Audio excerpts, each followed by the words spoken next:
Vamos então ao nosso questionário. Primeiro aí, para completar, dentro do texto áureo. Portanto, deixará o varão seu pai e sua mãe, e apegar-se-á a sua mulher, e serão ambos uma carne. Gênesis 2:24. Na nossa verdade prática, número 2, para completar. É da vontade expressa de Deus que levemos a sério o nosso relacionamento com Ele, com a família e com a sociedade. Dentro agora do nosso comentário aí da introdução, número 3. Quais mensagens Malaquias enfoca em seu livro? Então, a sacralidade do relacionamento com o Altíssimo e com a família. Dentro da primeira parte, o livro de Malaquias, pergunta número 4. Qual o contexto histórico do livro de Malaquias? O livro não menciona diretamente o reinado em que Malaquias exerceu o seu ministério. Não informa o nome do seu pai, nem o seu local de nascimento. Número 5. Há evidências internas que permitem identificar o contexto político, religioso e social do livro de Malaquias. Quais são? Jerusalém era governada por um PA, palavra de origem acádica, traduzida por príncipe na Almeida Revista Corrigida, ou governador na Almeida Revista Atualizada e TB também. O termo indica um governador persa e é aplicado a Neemias, veja Neemias 5:14. O seu equivalente na língua persa é Tisata, que Tisata aí quer dizer governador. Êxodo 2:63, Neemias 7:65, 8:9, 10:1. A profecia mostra que o templo de Jerusalém já havia sido reconstruído e a prática dos sacrifícios retomada. Veja capítulo 1, versículos de 7 a 10. As principais denúncias de Malaquias são contra a lassidão e o afrouxamento moral dos levitas, como está no capítulo 1, versículo 6. O divórcio e o casamento com mulheres estrangeiras, também, veja aí, capítulo 2, versículo 10 até o versículo 16. E o descuido com os dízimos, como está no capítulo 3, do versículo 7 ao versículo 12. Tudo isso aponta para um período em que Neemias ausentou-se de Jerusalém. Veja Neemias 13, de 4 a 13 e 23 a 28. O primeiro período do seu governo deu-se entre os anos 20 e 32 do rei Artaxerxes, Neemias 5:14, e equivale a 445 a 433 a.C. Número 6. Como era a vida pessoal de Malaquias? Então, a expressão pelo ministério de Malaquias, como está no capítulo 1, versículo 1, é tudo o que sabemos sobre a sua vida pessoal. A forma hebraica do seu nome é Malach, que significa meu mensageiro. A Septuaginta traduz por ângelo sou mensageiro, seu anjo. O termo é ambíguo, pois pode referir-se a um nome próprio ou a um título, como está no capítulo 3, versículo 1. Entendemos que Malaquias é o nome do profeta, uma vez que nenhum livro dos 12 profetas menores é anônimo. Por que com Malaquias seria diferente? Número 7. Como é a estrutura e a mensagem do livro de Malaquias? A profecia começa com a palavra hebraica massá, peso, sentença pesada, oráculo, pronunciamento, profecia. Capítulo 1, versículo 1, veja Abacuque 1:1, Zacarias 9:1, 12:1. O discurso é um sermão contínuo com perguntas retóricas que formam uma só unidade literária. São 3 os seus capítulos na Bíblia hebraica, pois 6 versículos do capítulo 4 foram deslocados para o final do capítulo 3. O assunto do livro é a denúncia contra a formalidade religiosa, prática generalizada com os fariseus e escribas na época do ministério terreno de Jesus. Veja Mateus 23, de 2 a 7. Parte 2. O jugo desigual. Por que podemos adotar a paternidade de Deus para conosco? Como está no capítulo 2, versículo 10. Então, a pergunta número 8. A ideia de que Deus é o Pai de todos os seres humanos é biblicamente válida. O Antigo Testamento expressa que essa paternidade refere-se a Israel. Veja o livro de Êxodo, capítulo 4, versículo 22 a 23, e Jeremias 31:9, também Oséias 11:1.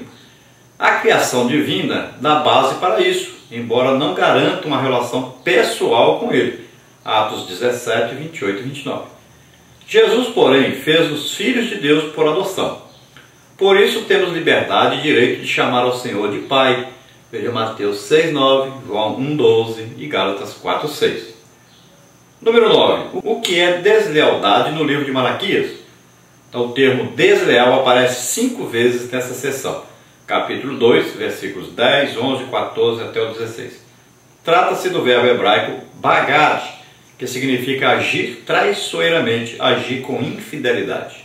Número 10. O que nos ensina a Bíblia sobre união matrimonial com cônjuges estrangeiros?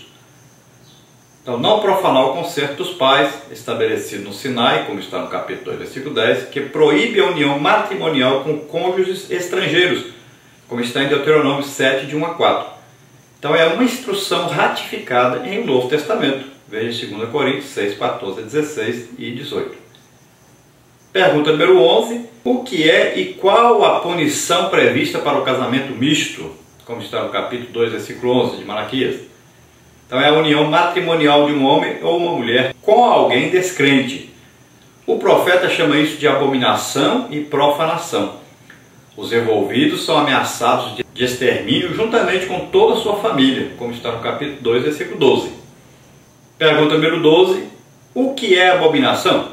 Então, o termo hebraico para abominação é toevá e diz respeito a alguma coisa ou prática repulsiva, detestável e ofensiva.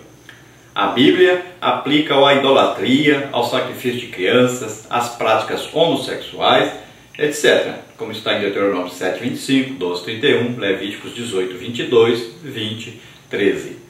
Trata-se de um termo muito forte, mas o profeta coloca todos esses pecados no mesmo patamar, como está no capítulo 2, versículo 11. Pergunta número 13. O que é profanação? Complete. Profano é aquele que trata o sagrado como se fosse comum, como está Levítico 10, 10, Hebreus 12, 16. A santidade do Senhor, que Judá profanou, capítulo 2, versículo 11, diz respeito ao segundo templo, pois em seguida o oráculo explica, a qual ele ama. Aqui Malaquias considera o casamento misto como transgressão da lei de Moisés. Judá se casou com a filha de Deus estranho, como está no capítulo 2, versículo 11b. A expressão indica mulher pagã e idólatra. E mais adiante inclui também o divórcio, capítulo 2, versículo 13 ao versículo 16. Parte 3. Deus odeia o divórcio. Número 14. Como é o relacionamento conjugal, como está no capítulo 2, versículos 11 até 13, em Malaquias. Então, Malaquias é o único livro da Bíblia que descreve o efeito devastador do divórcio na família, na igreja e na sociedade. As lágrimas, os choros e os gemidos descritos aqui são das esposas judias repudiadas. Elas eram santas e piedosas, mas foram injustiçadas ao serem substituídas por mulheres idólatras e profanas. As israelitas não tinham a quem recorrer. Nada podiam fazer senão derramar a alma diante de Deus. Por essa razão, o Eterno não mais aceitou as ofertas de Judá, como está no capítulo 2, versículo 13. Número 15. Com respeito ao casamento, o que vale para os nossos dias? Então, Deus não ouve a oração daqueles que tratam injustamente o seu cônjuge. Veja 1 de Pedro 3, 7. O marido deve amar sua esposa como Cristo ama a igreja. Veja Efésios 5, 25 a 29. Número 16. Como é o compromisso de casamento na Bíblia? Os votos solenes de fidelidade mútua entre os noivos, numa cerimônia de casamento, não são um acordo transitório com data de validade, mas um contrato jurídico de união espiritual, como escreveu Meyer Pila. O próprio Deus coloca-se como testemunha desse contrato. A ruptura de um casamento é deslealdade e traição, como está no capítulo 2, versículo 14. A reação divina contra tal perfídia é contundente. Número 17. Qual a vontade de Deus com relação ao casamento? A construção gramatical hebraica no versículo 15 é difícil, mas muitos entendem o seu significado como defesa da monogamia. Deus criou apenas uma só mulher para Adão, tendo em vista a formação de uma descendência piedosa, como está no capítulo 2, versículo 15. A poligamia e o divórcio são obstáculos aos propósitos divinos. É uma desgraça para a família. Por isso o Altíssimo aborrece e odeia o divórcio, como está no capítulo 2, versículo 16. Ele ordena que ninguém seja desleal para com a mulher da sua mocidade, como está no capítulo 2, versículo 15. Nossa conclusão agora, número 18, para completar. A sacralidade do relacionamento familiar deve ser levada em consideração por todos os cristãos. Todos devem levar isso a sério, pois o casamento é de origem divina e indissolúvel, devendo, portanto, ser honrado e venerado. Glória a Deus. Aleluia. Próximo trimestre aí, de 2013, o primeiro trimestre, nós vamos ver aí a revista Escola Bíblica Dominical com o tema Elias e Eliseu, um ministério de poder para toda a igreja. Nosso comentarista será aí o pastor José Gonçalves. E você já pode adquirir a revista lá na livraria Canaã, ali na rua Rio Grande do Norte, entre a rua Luiz Domingues e a Avenida Getúlio Vargas. Esteja ali e adquira já a sua revista. Lá você pode também adquirir o livro referente às lições desse primeiro trimestre de 2013.